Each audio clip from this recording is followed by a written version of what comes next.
Okay, so let's just welcome back, everybody. If you want to put your video on, I like to see people, if you don't mind. Yeah, it just helps me talk to people rather than space, you know. So I appreciate that.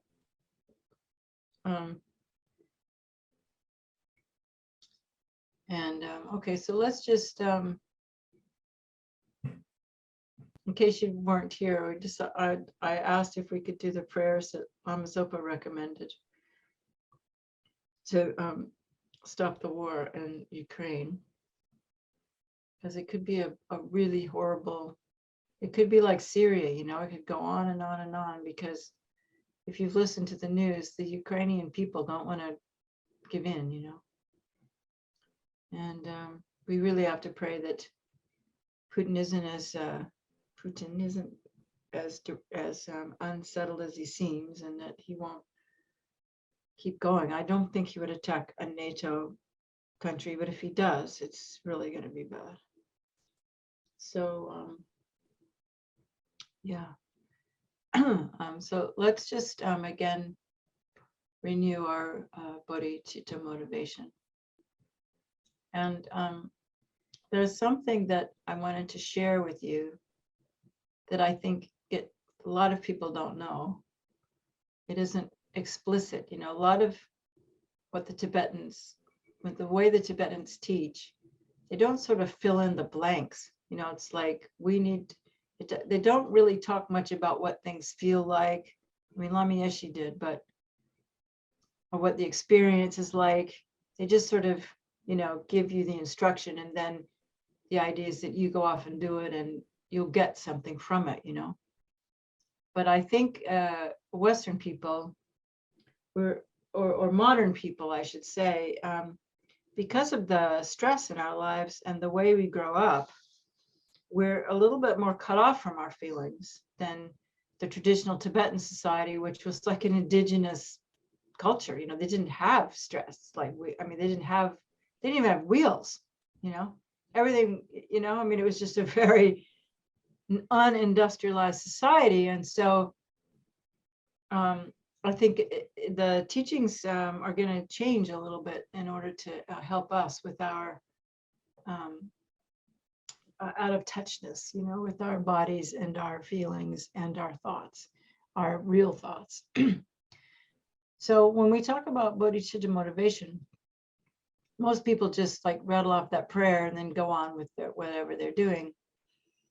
And I just like to think about, or ask you to think about, exploring the idea that bodhicitta is actually a feeling.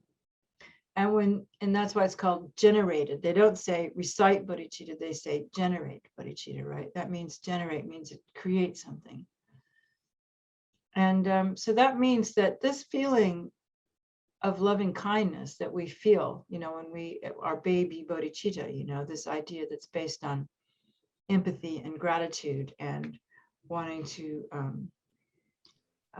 not only, you know, we feel people suffering, but we also, the people that have been kind to us, we want to repay their kindness. And so gratitude really is a big mental factor that is part of bodhicitta that doesn't get mentioned that often in Tibetan Buddhism. But I think when we can generate gratitude and compassion and love and empathy, all positive mental factors,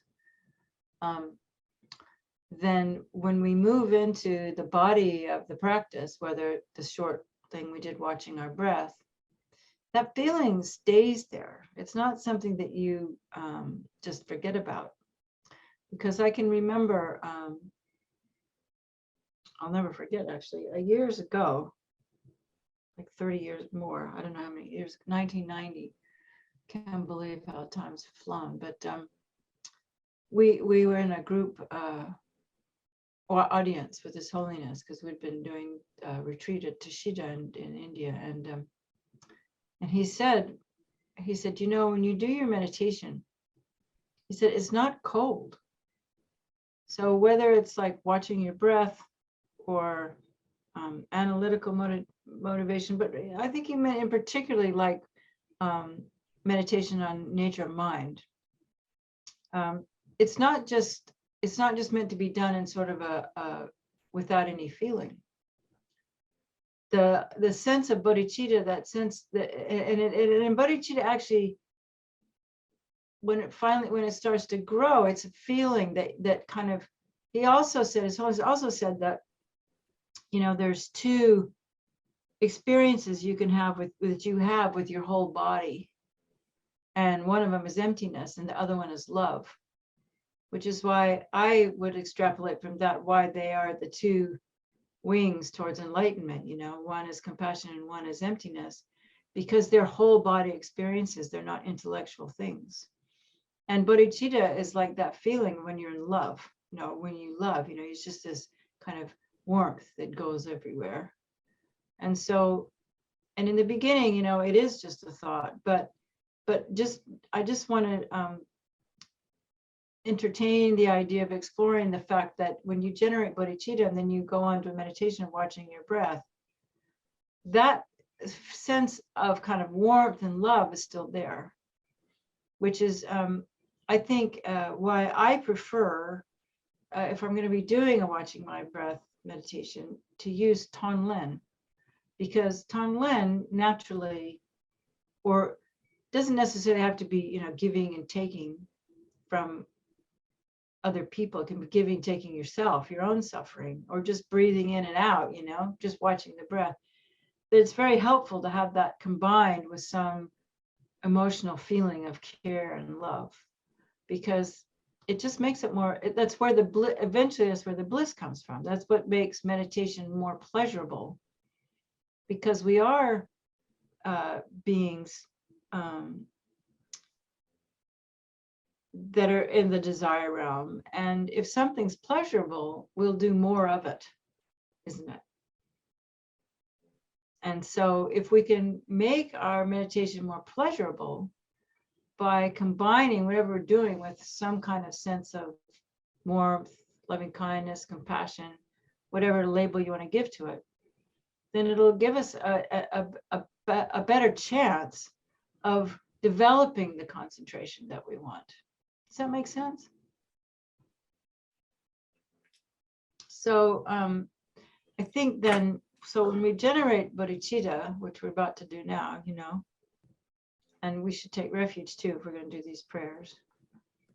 And then another thing is like, okay, well, maybe you know this, but if you don't, I'd like to point it out, because it's another one that's not that well explained, is that, you know, we take refuge because what we're doing is we're kind of, it's another way of helping us to tame our minds, because it's like taking refuge is a bit like, I have an old-fashioned example. I heard someone recently use it with cell phones, but I'll just use the one I know, is the radio. You guys are old enough to know what a radio is. And when you know, radios are, you know, they have these radio towers that send out signals, just like cell towers. And when you turn on an old-fashioned radio, you tune it to that station so you can get that frequency. So refuge is like tuning our frequency to the Buddha station, so that we line ourselves up with the lineage, the proper lineage, and the protection. It's sort of like, it's like if we're all vibrational beings, which we are, we're vibrational beings. We all have energy, vibrational, you know, there's electromagnetic fields around all the chemical interactions that make us up, you know, that's our bones, our digestion, everything is chemical reaction, you know. You know, hydrogen and oxygen and carbon ions all interacting. Well, all around any chemical interaction is an electromagnetic field. And so we are you know, we are field beings already. And so that's why I like the idea of a radio. So it's like when we take refuge, it's like we are tuning our electromagnetic fields to that of the Buddhas, so that it helps us to do these practices, because we're like in their stream. It's like we've jumped into their river that's going to Buddhahood instead of some other river or some other stream, right? It's like going to the ocean of Buddhahood. So when we take refuge, it's like, and that's why it's important, I think, that in these traditional practices, we see these lineages of lamas, and we don't have to get too caught up on gender. They're all guys, but it won't always be that way. And so when we take refuge, it's like we're tuning ourselves to the Buddha mind, the Buddha field, And what is that? That's this liberation we're talking about, of understanding the true nature of the mind. And whatever that means to us in our imagination, because right now we don't really know, but we can at least have some concept, some label, for coming under the protection and care of the Buddhists. So we take refuge like that,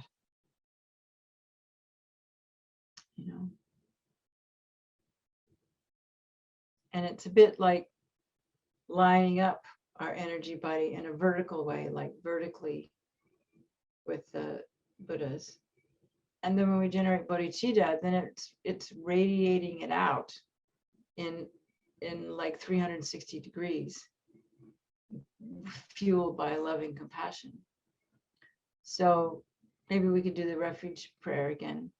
Do you want to put it, or somebody, Lou, put the refuge prayer? So just think about that when you're taking refuge, and then we'll stop afterwards and just sort of meditate on that idea of feeling like we're connecting with the Buddhas and then sharing that with all sentient beings. Is that okay? Yeah, let's do that. Okay, so Dundrup, do you want to lead the prayer, please? I go for refuge until I am enlightened with the Buddha, the Dharma, and the Sangha. Through the merits I create through listening to the Dharma, may I become a Buddha in order to benefit all sentient beings. I go for refuge until I am enlightened to the Buddha, the Dharma, and the Sangha. Through the merits I create through listening to the Dharma, may I become a Buddha in order to benefit all sentient beings. I go for refuge until I am enlightened to the Buddha, the Dharma, and the Sangha. Through the merits I create through listening to the Dharma, may I become a Buddha in order to benefit all sentient beings.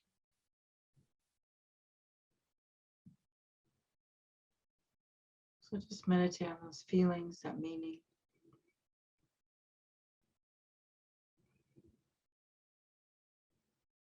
Just imagine the blessings of the Buddhas pouring into us and out to all sentient beings, so that we become the conduit for spreading the wisdom and compassion of the Buddhas throughout the universe. And that we're all connecting with all the other Buddhas and all the other Bodhisattvas and all the other people on the path, creating this network of bodhicitta. It goes around this planet, protecting it from violence and harmful thoughts.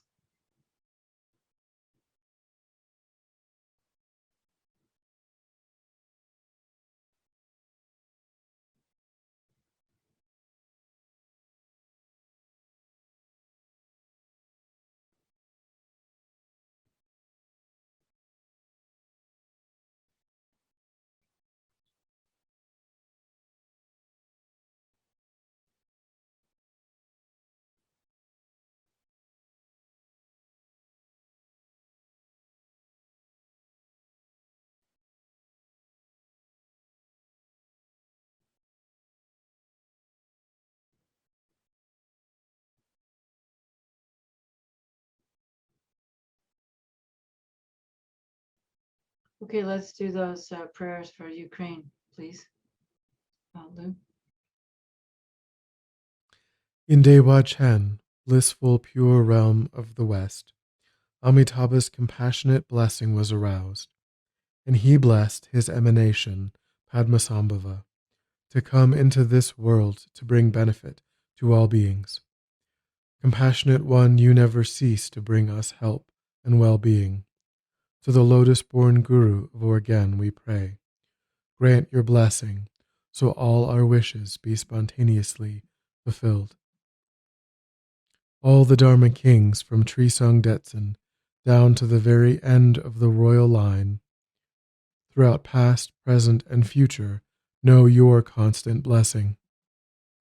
You are the only protection for rulers who follow Dharma, as in Tibet. Compassionate One, you safeguard the lands that practice Dharma. To the lotus-born Guru of Organ we pray.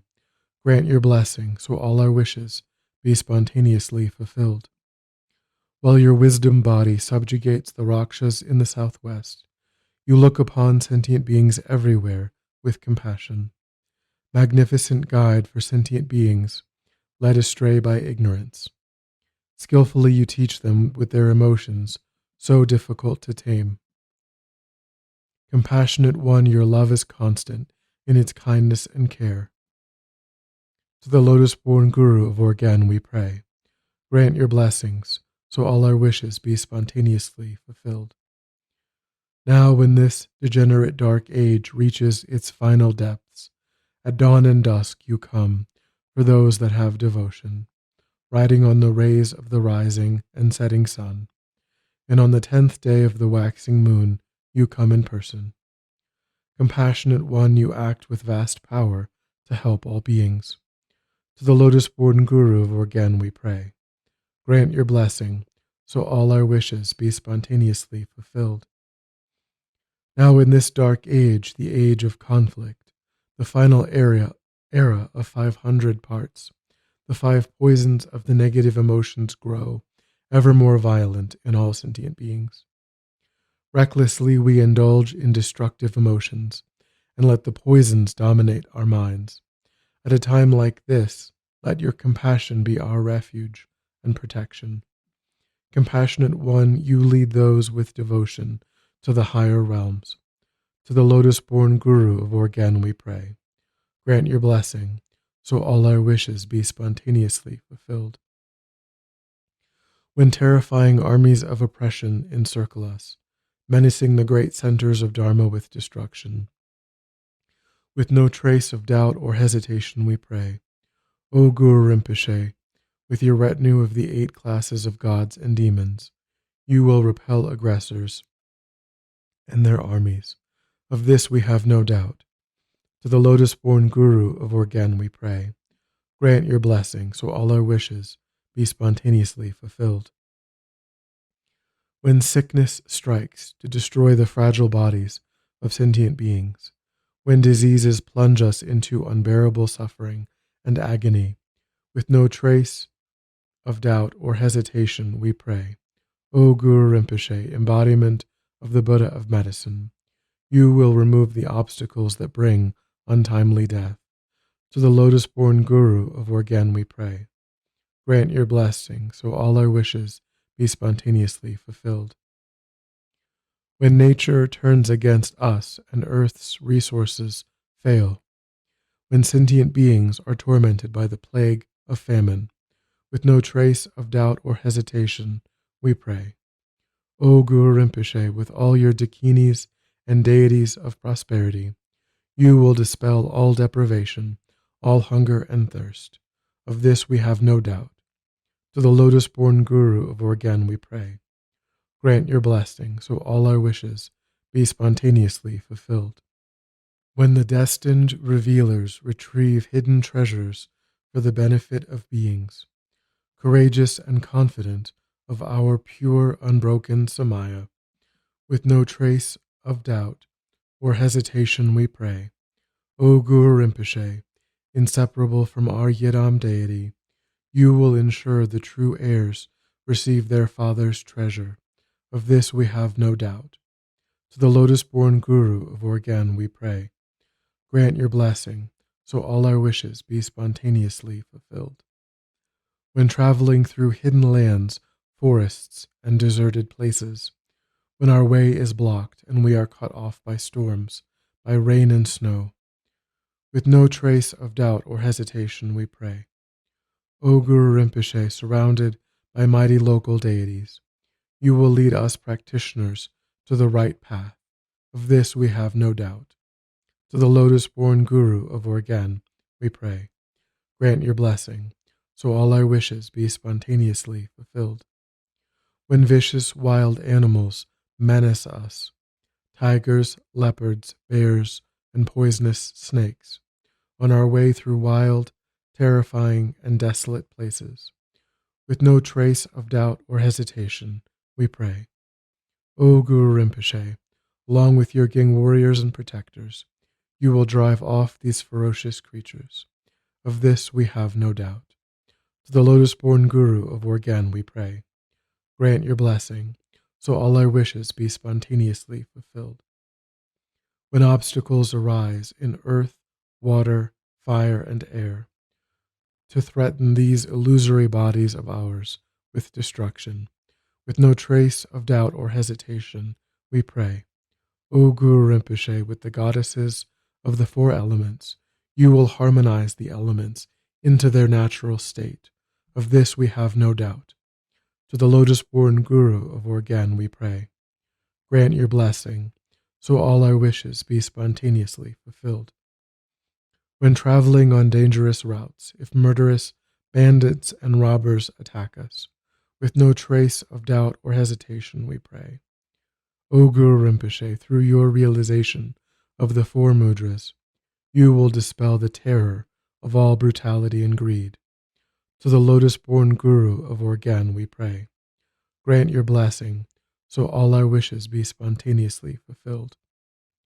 When faced by killers on all sides, who threaten us with lethal weapons, with no trace of doubt or hesitation, we pray. O Guru Rinpoche, the protection of your Vajra tent will cause killers to panic and weapons to be scattered. To the lotus-born Guru of Organ we pray.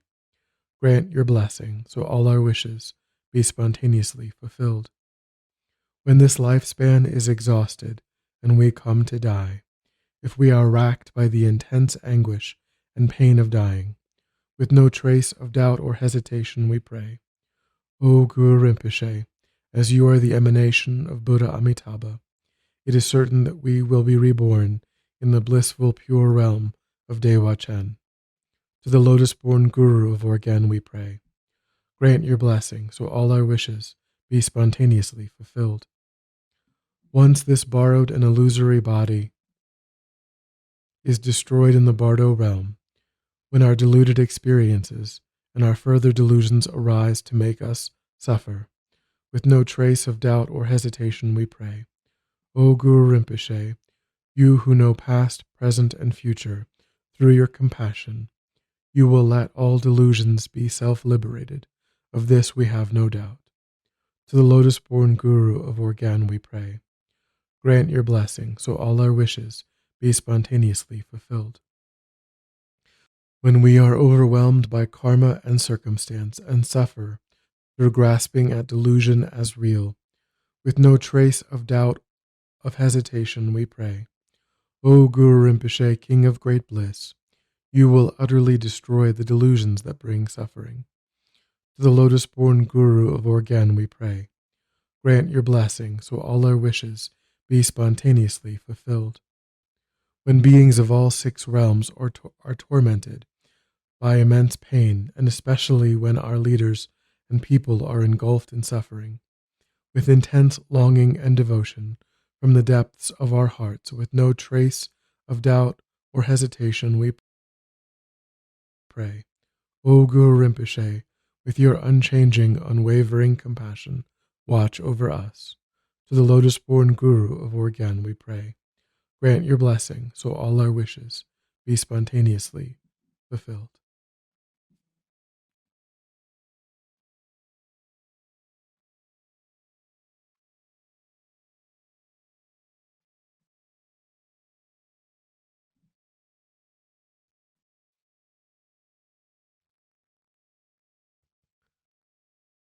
Precious Guru, the embodiment of all Buddhas of the three times, great bliss, the Lord of all accomplishments, wrathful power, the one who dispels all hindrances and subdues demons, pray, bestow your blessings. Please remove the outer, inner, and secret obstacles, and grant your blessings to accomplish wishes spontaneously. When, due to the obstacles of the elements earth, water, fire, and wind, this illusory body, which is rented, is meeting the time to be perished, requesting undoubtedly, without two-pointed mind, to Padmasambhava and the goddess of the elements, there is no doubt that the four elements get naturally pacified. I request, or again, the one arising from the lotus, please bless the wishes to succeed naturally. Om Ahum Vajra Guru Padma Siddhi Hum.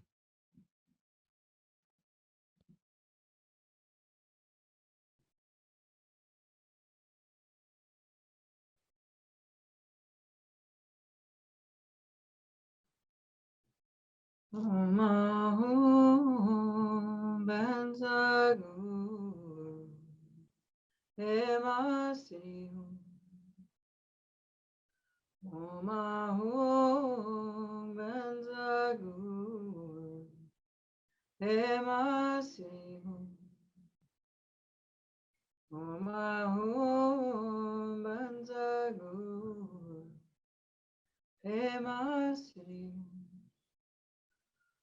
Om Ahum Benza Guru Ema Siddhi Hum. Om Ahum Benza Guru Ema Siddhi. We dedicate the merits of this practice, however, to finish. So the rays of energetic vibration, like light, goes out and surrounds all the places in the world where there's conflict, including Syria, Afghanistan, particularly Ukraine now, Burma. It's not Burma anymore.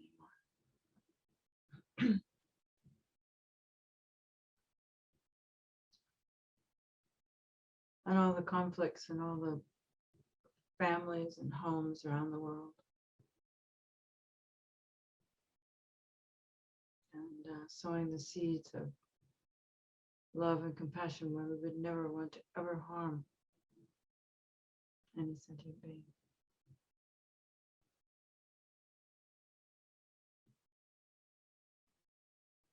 Much less drop bombs or drive tanks and shoot guns, destroy homes.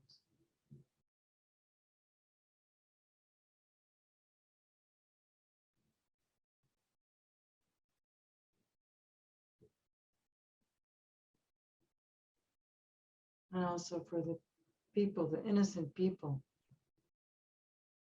who are becoming refugees with nowhere to go. All the people that are without really wanting to, but feeling obligated to pick up a gun and shoot or kill, or having compassion for all of them.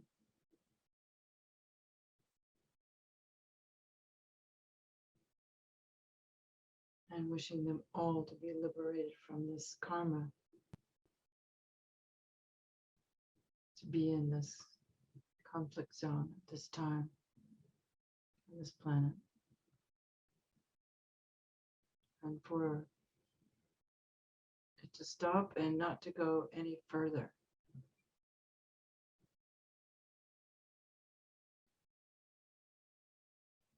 Oops.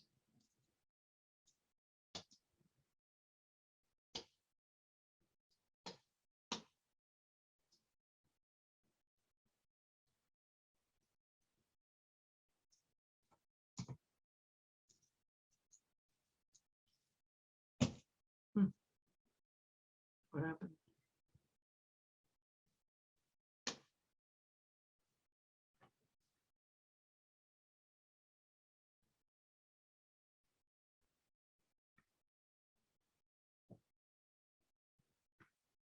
Sorry, my TV went dead.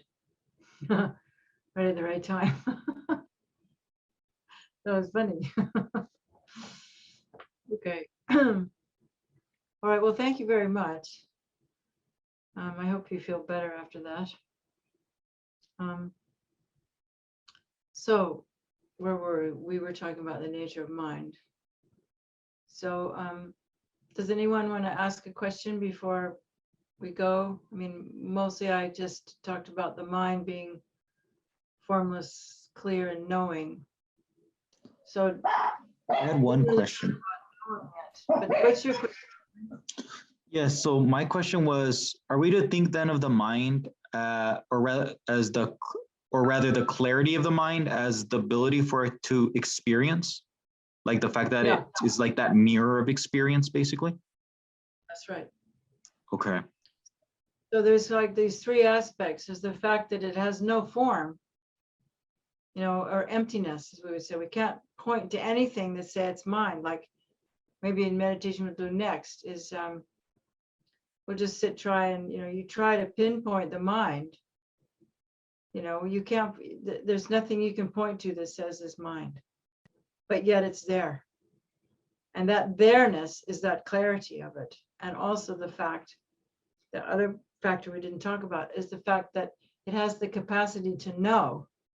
So not only does it reflect feelings, perceptions, but we're also recognize them. You know, it's not just like a blank mirror, you know, there is a knower that goes, you know, not only does it say this is a red, you know, this is a chair, it's a red chair. It also says, I don't like this chair, you know.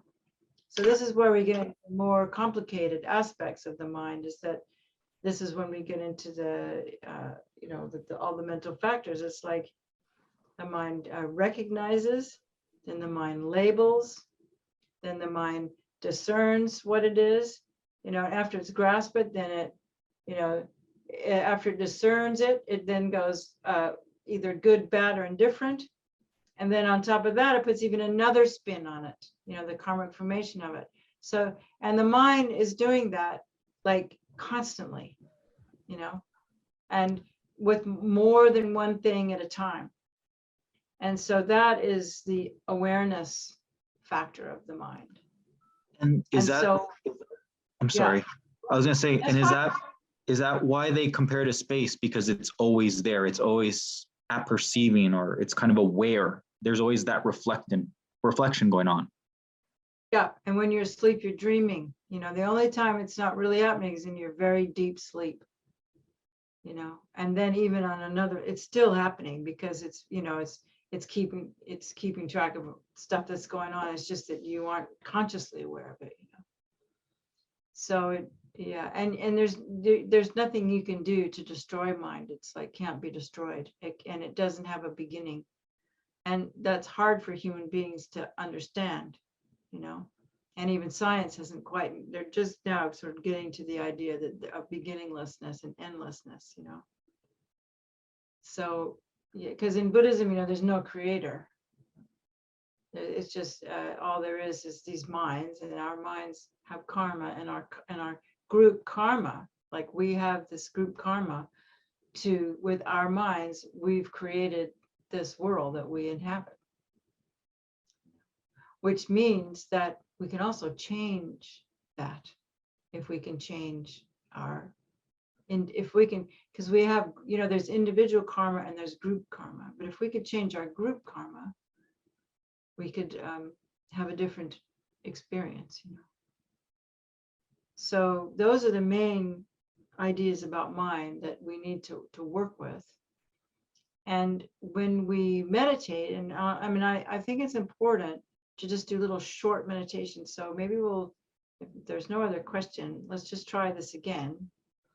Because what we need to do with our awareness is when we're doing something very simple, which is just watching our breath, in the beginning, we want to begin to identify, if we can, and differentiate the spaciousness of the mind, the clarity of the mind, and its capacity to be aware. Because I mean, and I find this extraordinary about Western science. And I mean, I did when I was at university, which is what I think attracted me to Buddhism, was that the scientists, they always, I mean, I think it's changing a little bit now, but think that their science is objective, that their mind isn't part of the scientific, in part of the science, but it's always putting a spin on what it does, And the other thing that I find very interesting about science is we haven't really looked very much at the mind.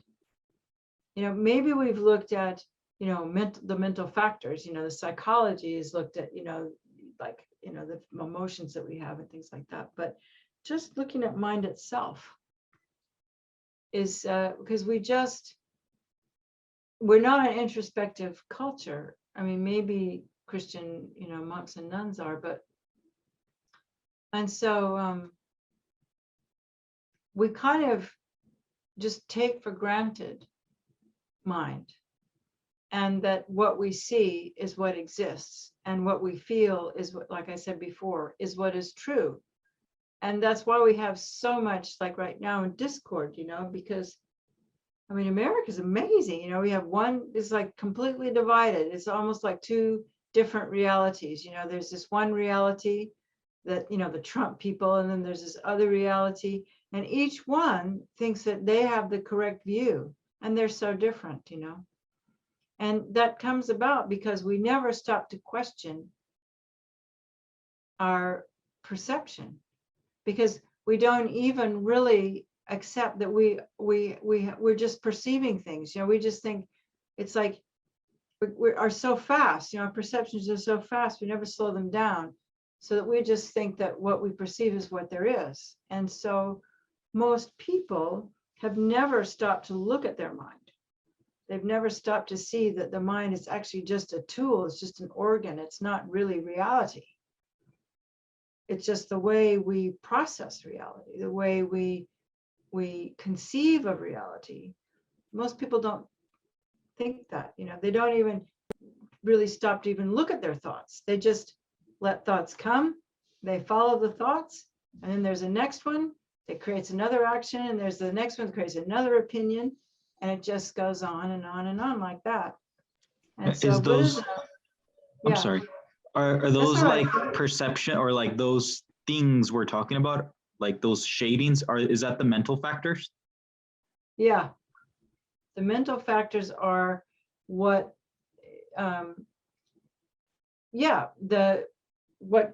what we perceive, like compassion and hatred, and they're all the different parts of how we make sense of our world. May I ask a clarifying question? So Yeah. I spent the majority of my 30s as a press secretary for a member of Congress, and so I know. Yeah, well, yeah, I know that what you're saying is true about the perceptions being reality, everything. I don't need to summarize what you just said, but it resonates as true. Where I have a difficult time reconciling, is that is true. And yet there's something that I know to be, earlier in the day you talked about there's two people and neither one is right. And yet I deeply know that it's not right to bomb somebody, and it is, so I don't know how to reconcile that. And I know that it's where I'm at on the path. Yeah. So I'd like to know how to work with that, because I find myself running into things like that and just careening off a cliff and getting stuck on it. Well, I think what we have to add here is the concept of karma, because it's not so much what's right or wrong, because I mean, we make the judgment right or wrong. But what we can, this is just me talking, I don't know if this is, but I think this is coming from the Dharma. But the way we understand right and wrong, I think, in Buddhism is what kind of result are we wanting from our thoughts and our actions? Because if I have a thought that I want to go harm somebody, then in the future, I'm going to experience harm. So if we can, I think I understand what you're saying. So if we're looking at policy and ideas that people are having, and they are going to, and they are causing harm, because even though things are relative, we can still distinguish what's harmful and what's helpful, what's violent and what's non-violent. And so if we value our future happiness, then we're going to choose a path that makes other people happy. We're going to choose, if we don't want to experience violence in the future, then we will choose a path of nonviolence. And I think that even though in Christianity they talk about cause and effect, and do unto others as you would have them do unto you, because they do talk about what goes around comes around. I don't know exactly where in the Bible, but it seems like that's sort of been forgotten. It's not, or maybe that's just relegated, that's religion, but I think the idea of karma, if we embraced it as a human reality, like as a scientific reality, then I think we would see a lot of policies changing. If people who invade other countries understood what the karma of that was and what their future experience was going to be, they wouldn't do it. Yeah. Does that help? It does help. If I'm understanding you correctly, there could have been a light bulb going off. So it's not so much. Well, say it again what your question is, and maybe we can pinpoint. Well, if the frame is right and wrong, then that is truly dependent on your experience and your perception. If the frame is the result of this, is this action harmful or helpful? Knowing that a harmful action will lead to a virtuous result, a hurtful action will lead to a non-virtuous result. That's really not a matter of perception or opinion. That's just sort of a matter of spiritual math. Is that kind of what you're saying? It's sort of like physics. To me, it's more. Yeah, right. To me, the idea of karma is just physics applied to the human experience. Yeah, that's super helpful. I mean, like physics is like, I pick up an apple, it's going to fall. That's just very Newtonian physics. But if you apply that to the mind, it's like if I harm somebody, I'm going to feel harm. And we can see that. Right. But what happens? What, Aaron? I was going to say, it sounds a lot like the Sitamara philosophy, where depending on the level we're talking about, skillful or unskillful refers to different things. Like it sounds like when we say unskillful, we cash that out as bad individually. But when we think about in terms of karma and at the ultimate level, it's unskillful because it's obscuring us from the ultimate level. Exactly. That's a very good point. I was about to say that actually, but where I was going to go next was that it's, even though we may understand some level of if I harm, I'm going to be harmed. What happens is that our obscurations and our desire, our delusions, our need for power, for recognition, for fame, for love, whatever, when we're overwhelmed with these powerful needs, then reason is cast to the wind. Right. Reason is just forgotten about. I think that's a little bit what's going on right now. If you hear that, I don't know, we get propaganda too, but from our side, when we look at Vladimir Putin, it's like, his need to reunify the Soviet Union is like greater than thinking about the effect he's having on the people of Russia and Ukraine, And so that's where later on in Dharma we get into the concept of ignorance and self-cherishing, and how these, it's these delusions that are the cause of the problem.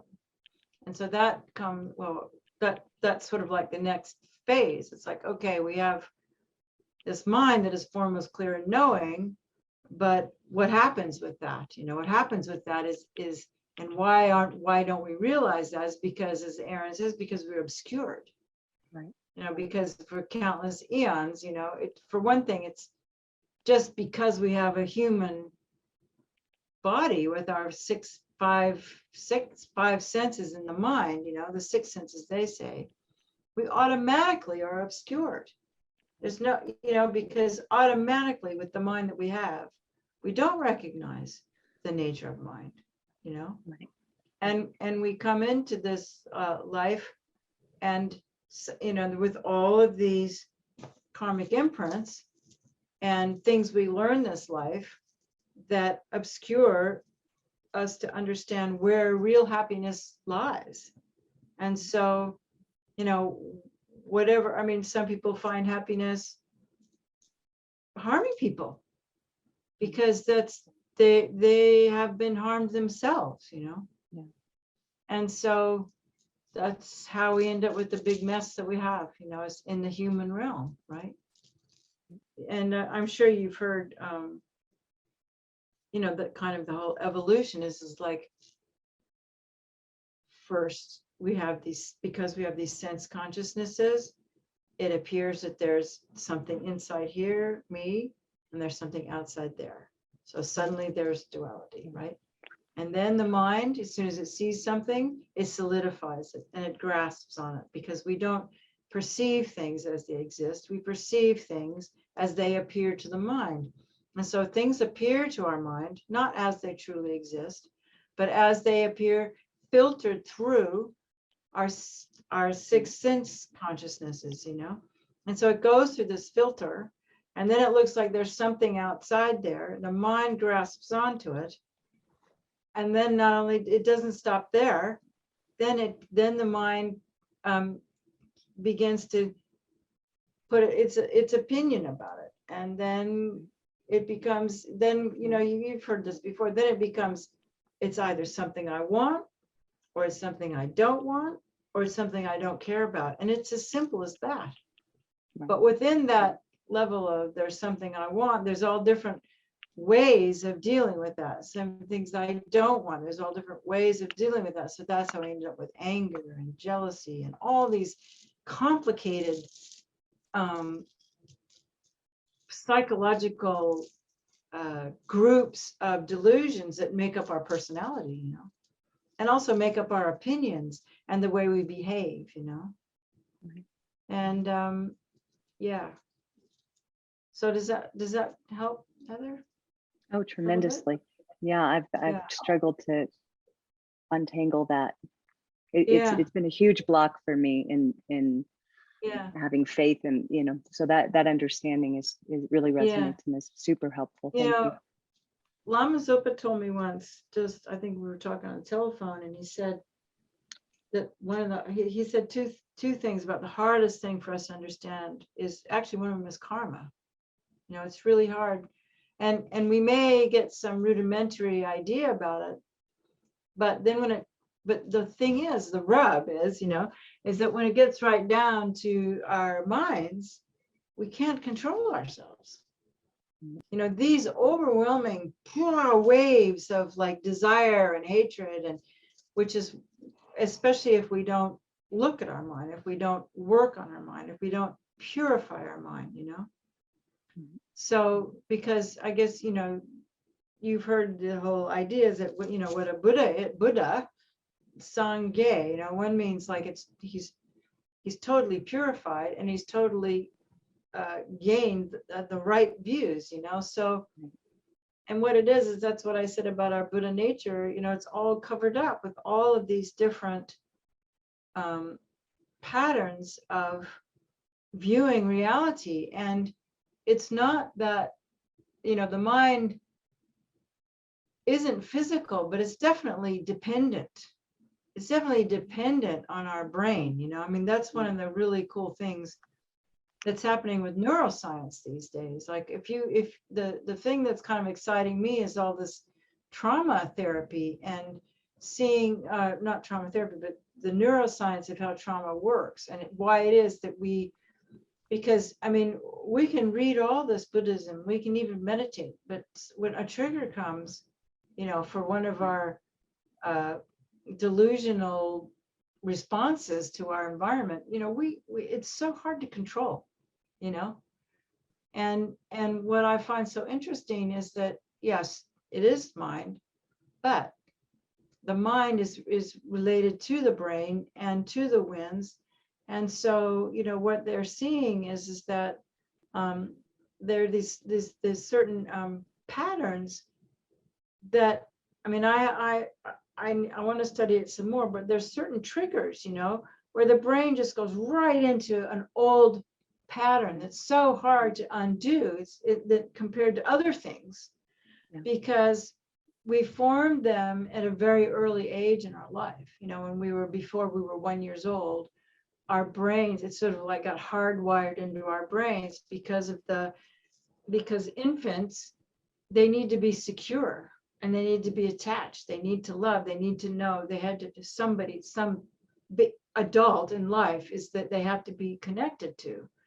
It's usually a mother, And so in order to get that, if it's not like the perfect situation where you're totally safe and your mother loves you unconditionally all the time, we end up making these patterns in the way our brains, goes from our cognition right in, into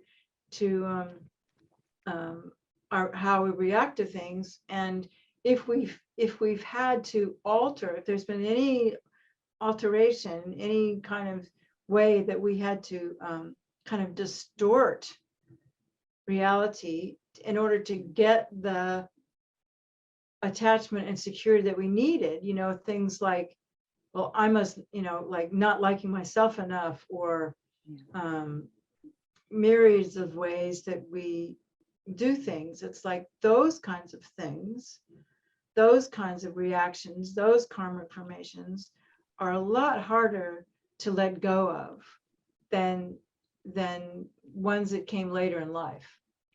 And so I think that it's going to be very interesting to see how, like I have a friend who's doing neurofeedback at the moment, and it's this new kind of science where they can actually work with your brain waves to sort of like begin to unhook some of those things.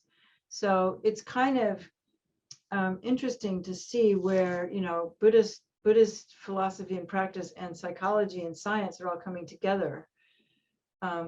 Because so many of these psychologists are actually Buddhists now, that to kind of help us to liberate these patterns, these karmic formations, that even when we know what's better, we find ourselves still doing these things, right?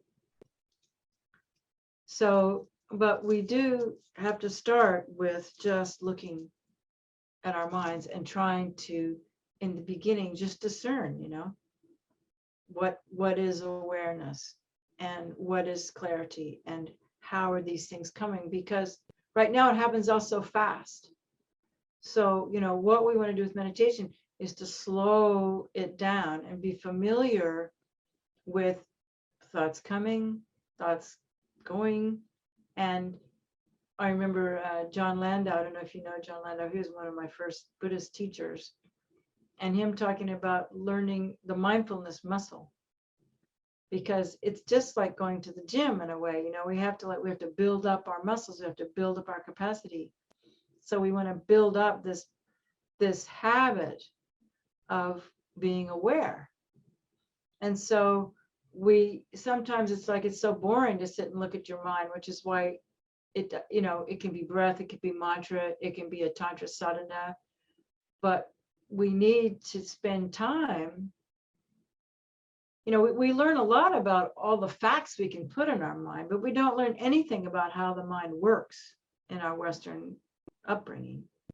And so what we are doing now is just learning to develop that capacity to not be at one with whatever thoughts are coming, and actually develop this awareness so that there's this part of you that is watching what's going on, so you can go, oh wait, I don't need to believe this one, you know. And so, but it's quite a complicated journey because the mind is so dependent, because it is fluid, because it is formless, because it is clear, and because it's like we have all these interdependent conditions that are coming together, such as we just were praying in Padmasambhava, the 5 elements, you know. I mean, there's so many things that affect our mood. I mean, just a cloudy day and we're kind of down, you know. Somebody says something and we're like that. Another influence comes here.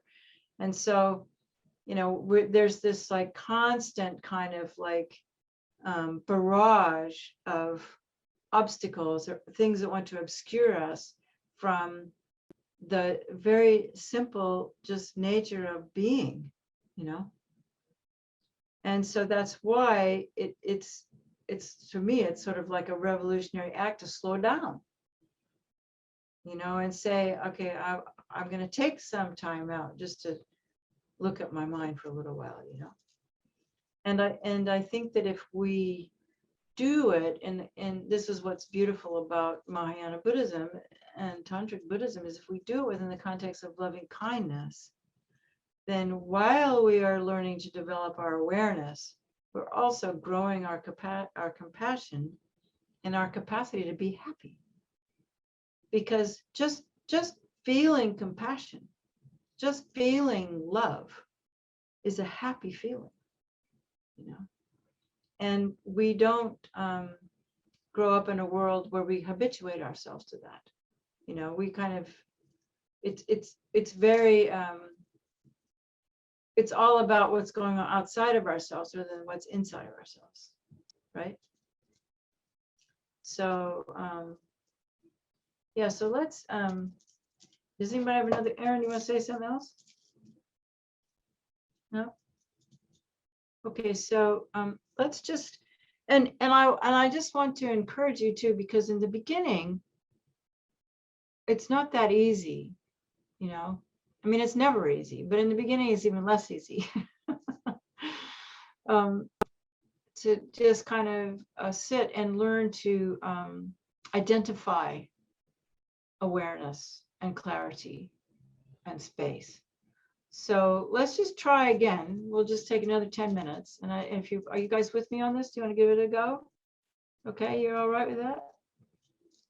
Everybody, you okay? Kathleen, you're not too tired? Yeah, okay. So, I mean, I think if you want to, we'll do 2 different types. We can choose an object. This is what's called meditation with an object. And you can choose your object, can be just like an easy one is like, I'm breathing in love.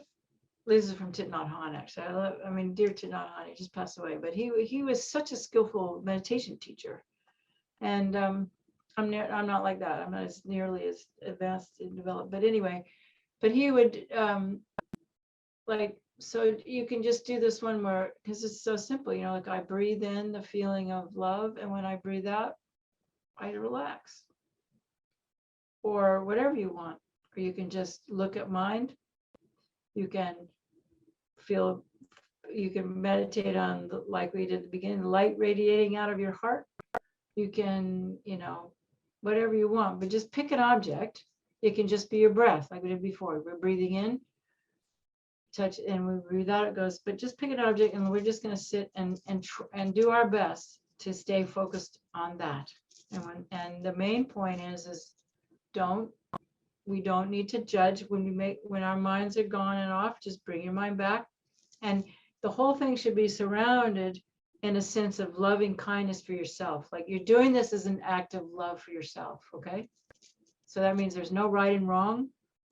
is no, okay, so let's go.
You can relax now and just come back to the room here.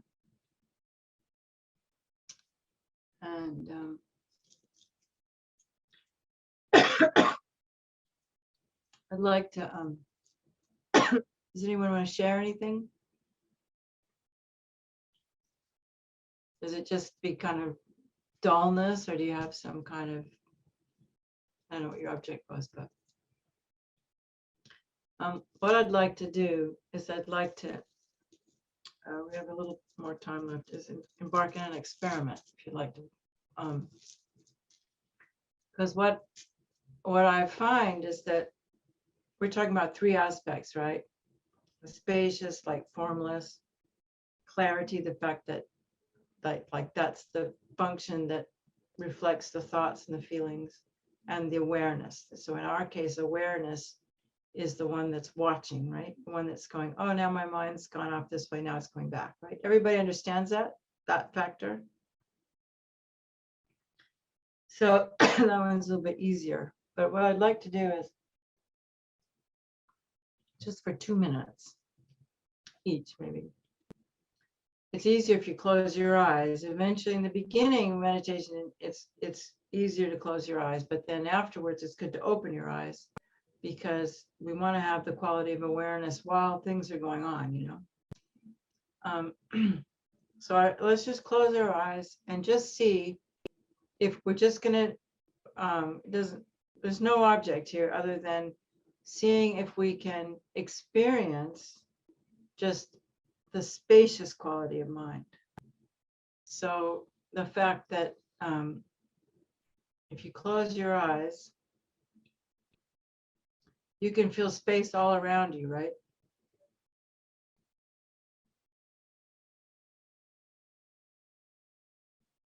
And identify, like you can feel like all the edges of your room, you know? And expand that out and out and out and out.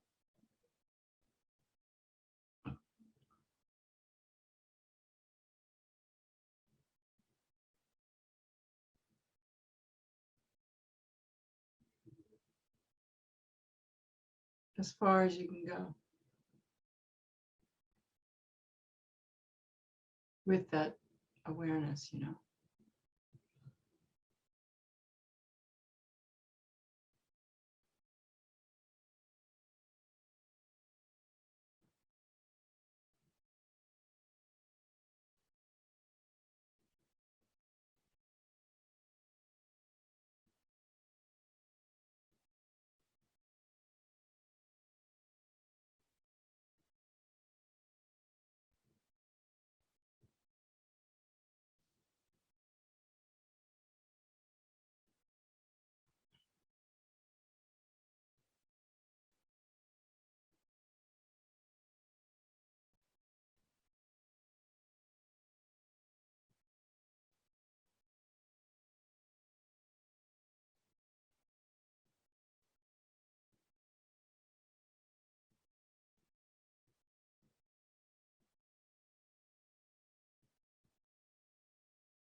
And then just take a moment to see if we can find the mind, looking for the mind. Is my mind my brain? Is my mind my body? Is my mind outside my body? Is it inside my body?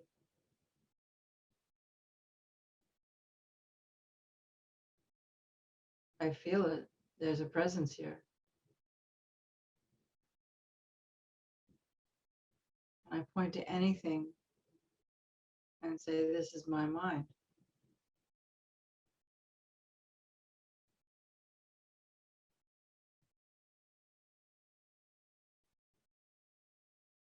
And when a thought comes, where is that thought?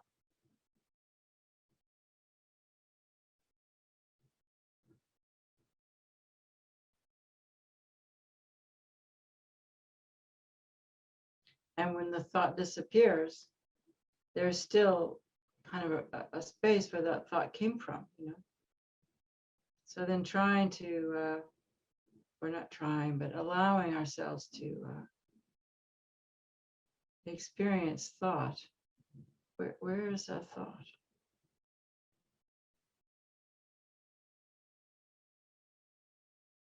Watch a thought come,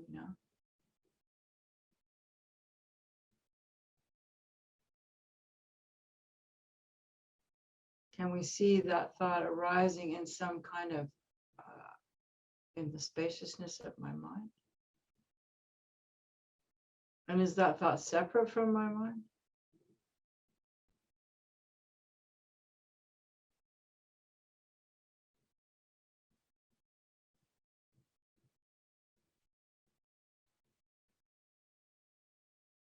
And if a thought comes and I place my awareness right in that thought, where does it go?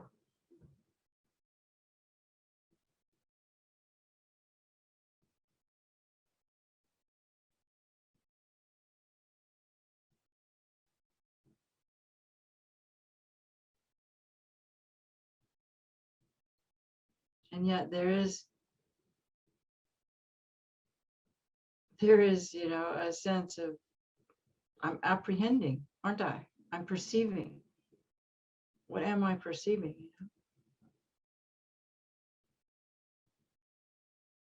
Where is the perceiver? There's perception, no doubt. Can you find the perceiver?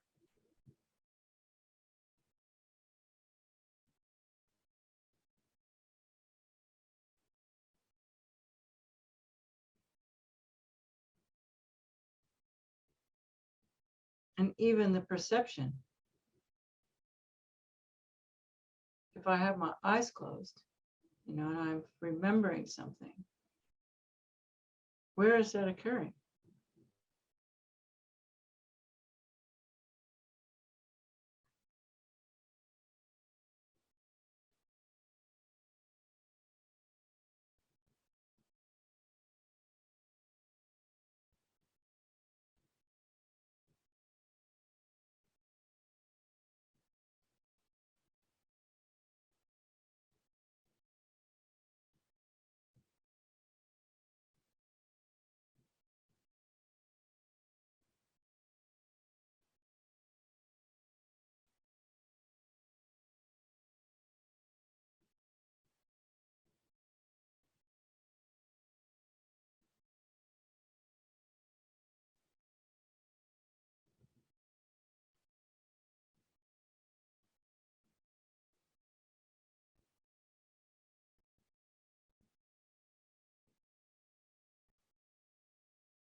Again, we just look for the mind.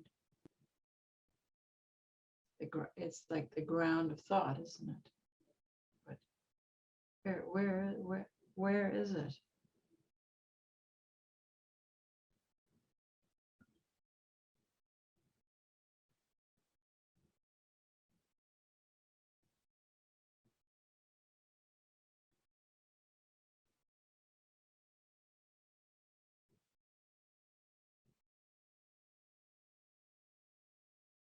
Okay, that's enough. You don't need too much.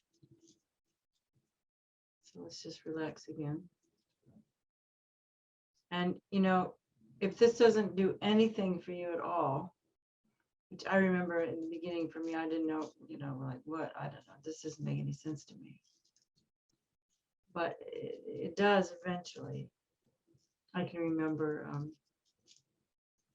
the Mahamudra course I did with Lama Zopa in 1981. And, you know, it was just extensive, all this guru yoga and everything. And then we're supposed to sit and look at our mind for 15 minutes. I just sat there, you know, nothing's happening.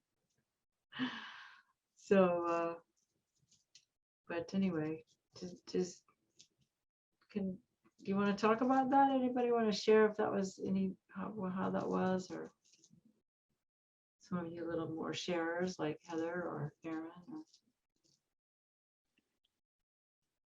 What I found really kind of beautiful is, I'm not sure exactly what it was about how you prompted, but for example, within my Tantra empowerments, when I extend light out, it's sort of like the light equivalent of Putin imposing my will on the world, that it just kind of just explodes out. And this is just, there's something about the way you talked about it. It was just really gentle. There's just like this really gentle expansion, and it didn't go as far, but it felt more real, if that makes sense. So that was really lovely. I think when we connect with the spaciousness of the mind, it's kind of a relief, because I think the more we think, the tighter we get, you know. So even if we just sit and just think about the spaciousness of mind, and you know, like that book, Lamiashi, Make Your Mind an Ocean, you know, that was part of the reading for this class, actually. And I find it's really helpful to, like, well, I don't know where you all are, but to go to places where there's a wide open space, you know, an open space, a mountain or an ocean or whatever, you know, a hillside, a park, and allow your mind, you know, with your eyes, you know, to go out. And it helps to give you that cultivation of a sense of spaciousness, because when we experience this, when we practice and train and like letting our mind go out and out and out and out and out, we begin to become in touch with this vastness that is what our mind actually is. You know, it's not like we're pretending. That is how it is. And what that does is then the more we can do that, then when thoughts come, they're not as big, you know, they're just little blips instead of big, huge deals, you know, because they become more and more like we talked about before, like that reflection in the mirror, you know. So, yeah. I don't know, Kathleen, what did you, was that okay for you? What happened? You mentioned where we're at, and I'm on the 4th floor, and where I do my meditation, the window looks out at the sky. Yeah. And so I'm very fortunate. Yeah. And when I have been doing my morning meditation, I've been fortunate to experience that feeling of vastness from looking out the window. And I was reminded of it when we did this meditation just now. It's like, Yeah, it's the same feeling, even though I'm looking at a screen or have my eyes. yeah. Well, that's great.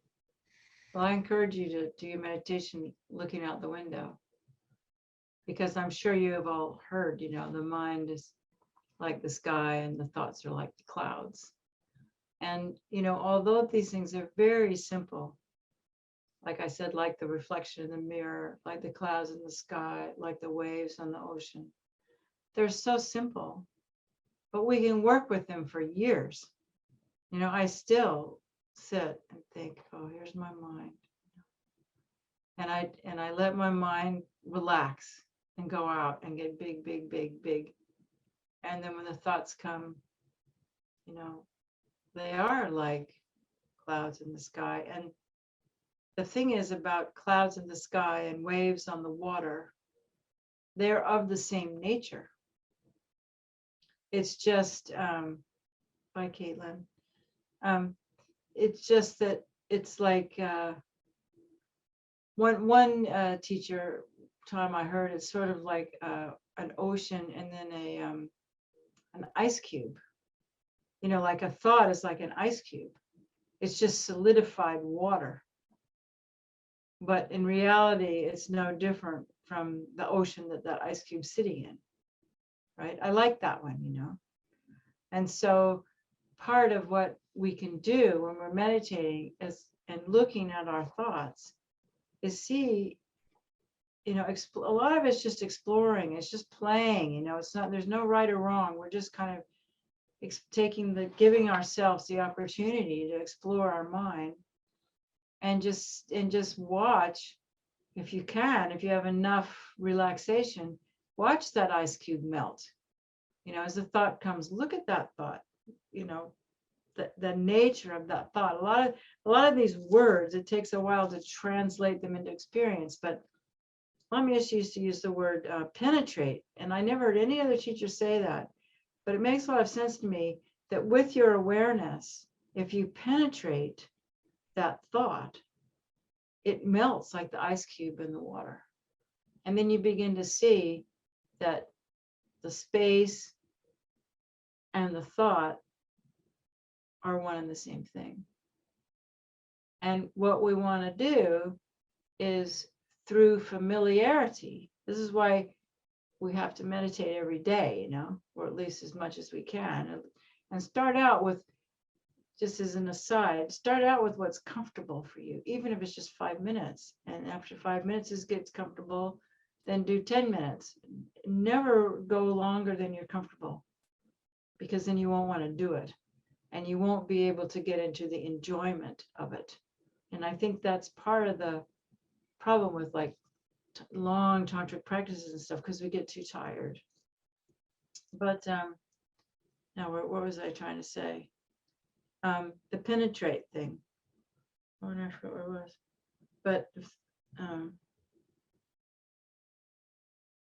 when you're doing your meditation and you can get to the point where, you know, a thought comes, and just sort of try to look at it, you know. And I guess, you know, there are different types of meditation, and I was kind of mentioned that earlier. This isn't when we're trying to analyze and say, you know, oh, this is good or bad, or this is, you know, this is a jealous thought, this is a desirous thought. That's a different type of meditation. You know, that's when we're using our awareness to discriminate what's going on in our mind. But to just get a feeling of the nature of mind, then we want to be, in a way, only thing we want to be discriminating about, using our awareness to discriminate, is to discriminate when a thought comes, and to see if there is a difference between space and thought. You know, mind, big mind, you know, some people talk about big mind and little mind, you know, the big, spacious, formless, clear mind, or the crystallization or the ice cubingness of it, you know.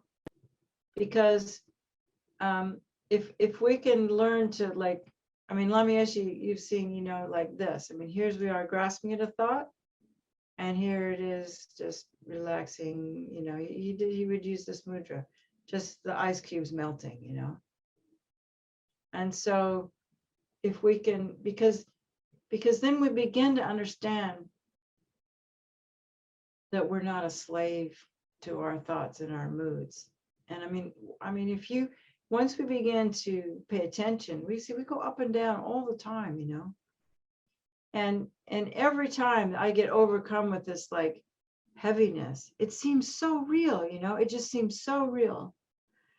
And like, it seems like, oh, I'm never going to get out of this, you know. But what we begin to notice when we begin noticing our lives, because we're all different and we're all dependent on causes and conditions, we can begin to learn, you know, what needs to get tweaked, get us out of that heavy, dark spaces we can get into, you know, and just see that, because we begin to see that, you know, there's nothing about our mind that's fixed. There's nothing about my mood that's fixed. You know, it's just dependent. And so you know, what do I need to do to shift that? You know, what fact, you know, a few things came together, you know, which one can I pull out so that it opens up again, you know? So that's just something to think about. But would you guys, I wanted to share another Padmasambhava prayer with you, because I'm about to, I think maybe that's enough for today, unless someone wants to say something. Anybody want to say something? I'm happy, you know, we're such a little group. Ask a question. Am I communicating? Are we getting across? Has this been helpful or? Yeah, okay, good. I have to know if I'm going the right direction, you know. So, but one of the things that,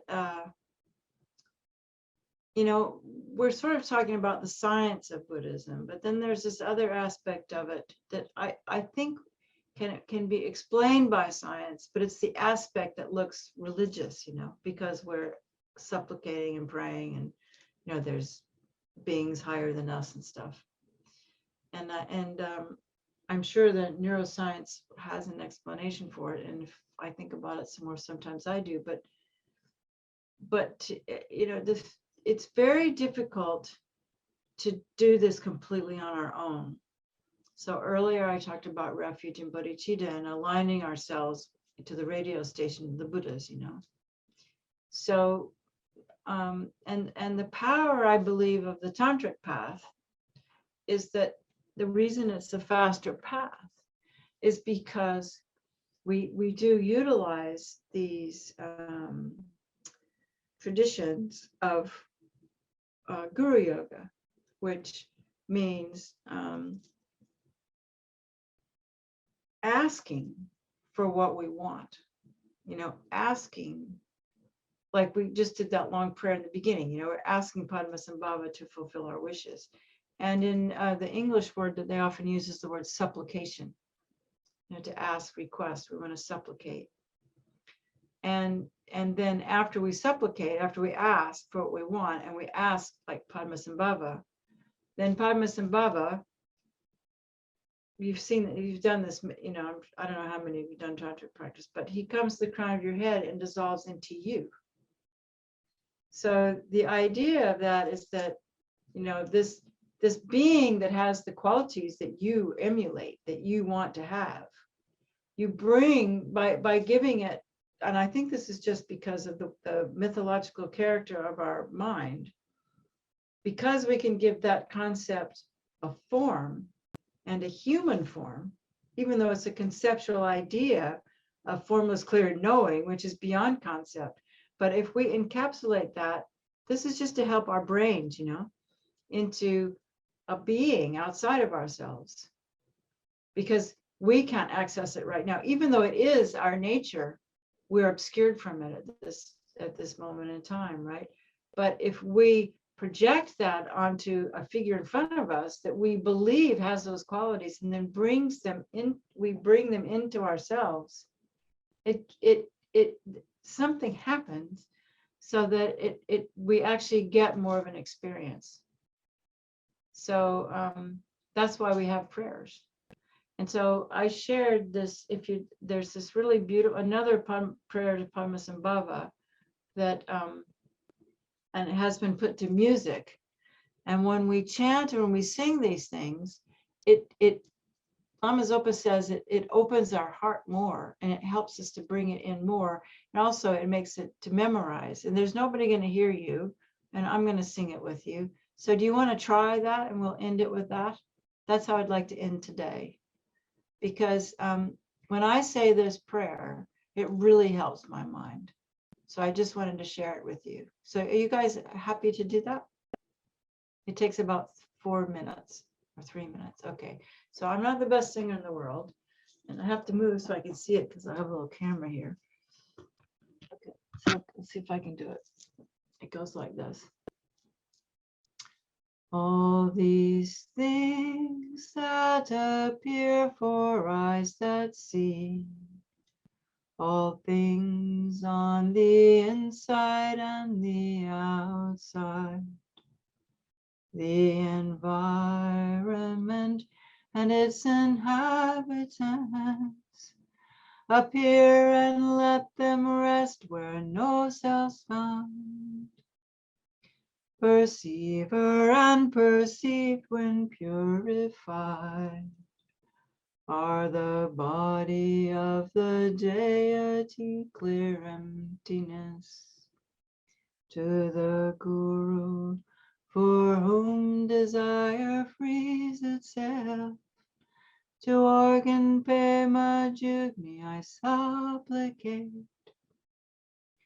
All these sounds that arise for ears that hear, taken as agreeable or not, let them rest in the realm of sound and emptiness, past all thoughts, beyond all imputation. Sounds are empty, unarising and unceasing. These are what makes up the Buddha's, the victor's teachings. To the teachings of the victor, sound and emptiness, to organ pema jugni I supplicate.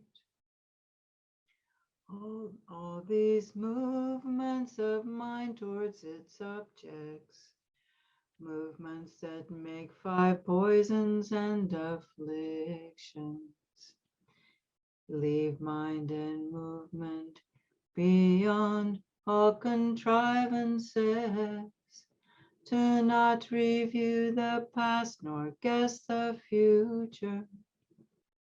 If we let moving mind rest in its place, it liberates into the Dharmakaya.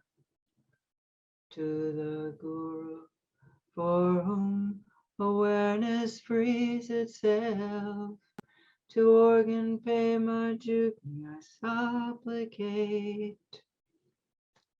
There's one more verse. No? Grant your blessings that purify perceiving mind of mental operations seeming outside. Grant your blessings to liberate perceiving mind of mental operations seeming inside. Grant your blessings that between the two of these, clear light will come to recognize its own face. In your compassion, Sugatas of all 3 times, please bless me that a mind like mine be free. Please bless me that a mind like mine be free. Please bless me that a mind like mine be free. In your compassion, Sugatas of all 3 times, please bless me that a mind like mine be free. So then we just close our eyes and imagine that Padmasambhava has completely realized the nature of his mind, becomes very, very, very, very small.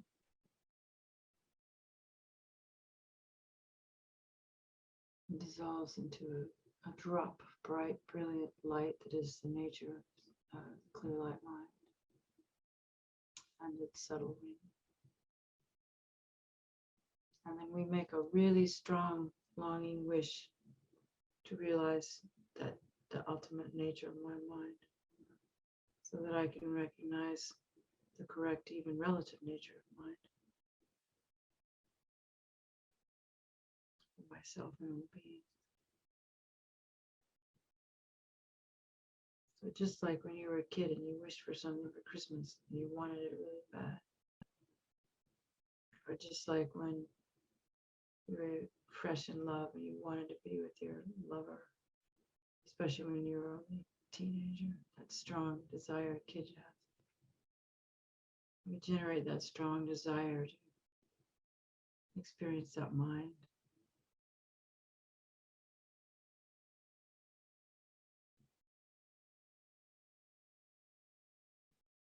And then this essence of Gurumche comes to the crown of our head. And a little opening of the crown of our head, a little channel goes down the channel and comes to rest in the center of our heart. And we follow it down. And we feel our sense of mind, self, and our heart. Instead of looking at it, we feel our heart.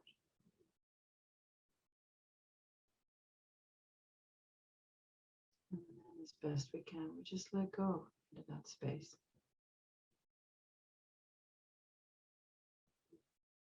And again, feel that expansive nature of mind, combined with a love for all sentient beings.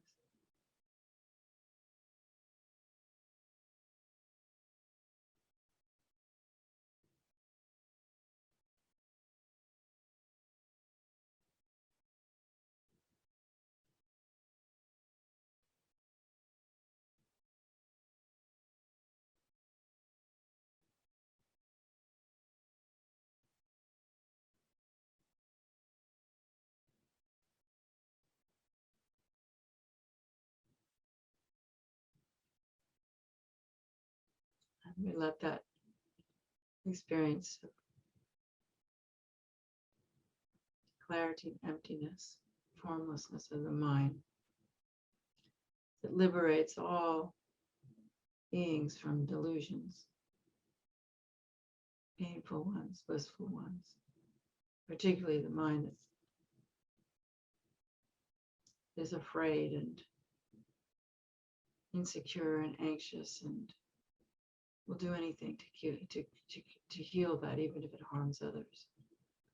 And touching all those beings everywhere.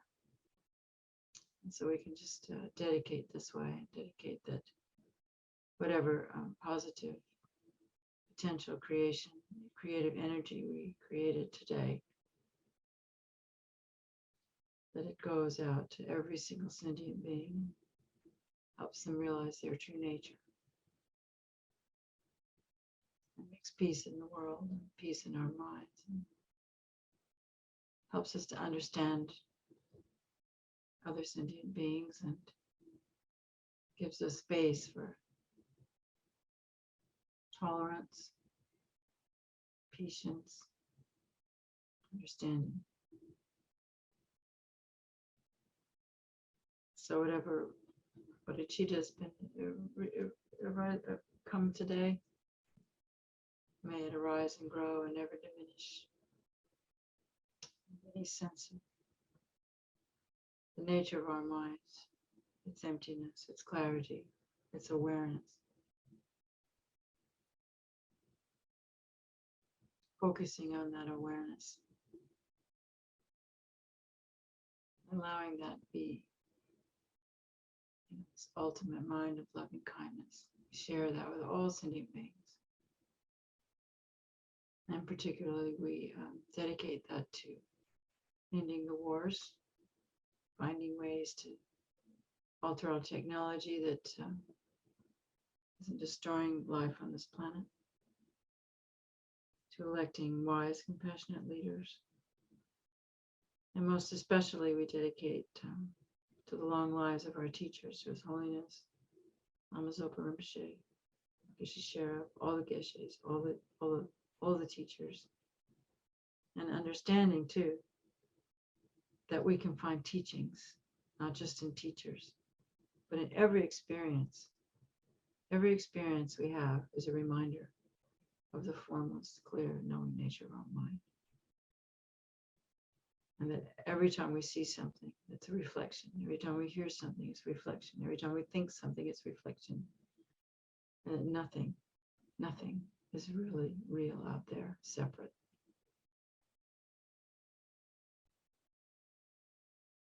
And no words can ever hurt us because they're only words. No thoughts can ever hurt us because they're only thoughts. And may we generate only positive, loving thoughts. Okay, it's time is in. So I guess, what is it? 12 tomorrow, right? That's in the evening for me. Okay. Well, good night. Hope you had a good time. It's been amazing. And, Thank you so much. Thank you, Paula. yeah. Yeah. Thank you so much. Yeah, well, thank you. You know, you give Thank me an you. opportunity. It's good for me too, you know, so I have to thank you too. I can't tell how much I dread doing this, but then once it gets started, it's fine. Well, Okay, thank you. Take care. yeah. Thank you, Lozong. Thanks, everyone. You guys have a good sleep and a good rest and a nice Sunday morning. Bye.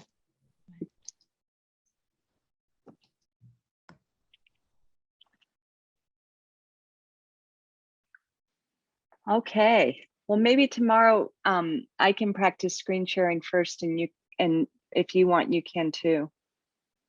Yeah, and I think after the break, definitely need to practice screen sharing. Yeah. Only because it could have been that the thing was just sitting up there, something Yeah, something got snapped messed in the up. computer, Yeah, and right. I would have to get out and come back in again to make it work again. Okay. Yeah, that makes a lot of sense to me. That's happened to me before, and I wish I was quicker on my feet. So I apologize for not being able to just jump in there.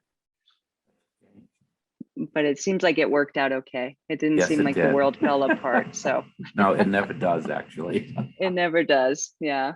I guess I'm not that important. The world continued on. So we've got that going for us. Well, I hope you have a good evening. I'll see you tomorrow. You too. Okay. Okay. Take care. Bye-bye. All right. Bye.